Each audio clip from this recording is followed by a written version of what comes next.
Salamat sa mapagpalayang pagmamahal. Welcome to our 365-day devotion. Ako po si Alexander Gomez from Batch 3. At ang topic 1 na talakay natin ngayon ay ano ang original plan ng Diyos.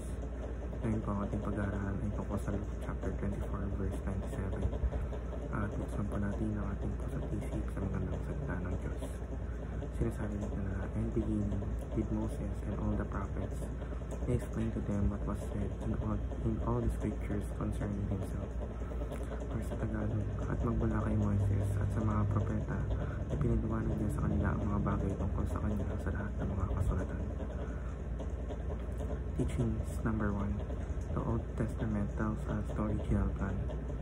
Mula pa sa simula, sa aklat ng Genesis, pinapakita ng Diyos ang kanyang plano para sa sangkatauhan, ang paglikha, pagbagsak ng tao sa kasalanan at ang pangako ng kaligtasan. Ang buong lumang tipan ay tumutukoy sa plano ng Diyos na iligtas tayo na makikita sa darating na Mesayas. Teaching number 2. The Old Testament explains to us the problem. Pinapaliwanag ng lumang tipan ang ugat ng problema ng kasalanan. Sa pamamagitan ng kasaysayan ng Israel, batas ni Moises at mga propeta, pinakita kung paano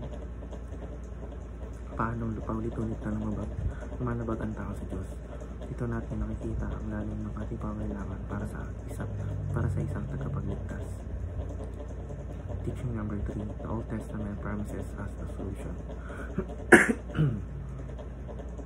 Ang lumang tipan ay nagpapahiwatig ng solusyon, si Jesus. Sa mga propesiya, simbolo tulad ng Passover Lamb at mga tipolohiya, may kita na ang solusyon sa kasalanan ay si Kristo. Siya ang kataparan ng plano ng Diyos na matagal nang isinulat. Application number 1. Turn to God's original plan through Jesus. Manumbalik sa original na plano ng Diyos sa pamamagitan ni Jesus.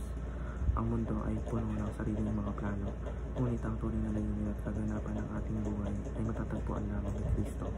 Dapat tayong bumalik sa kanyang disenyo at layunin para sa atin.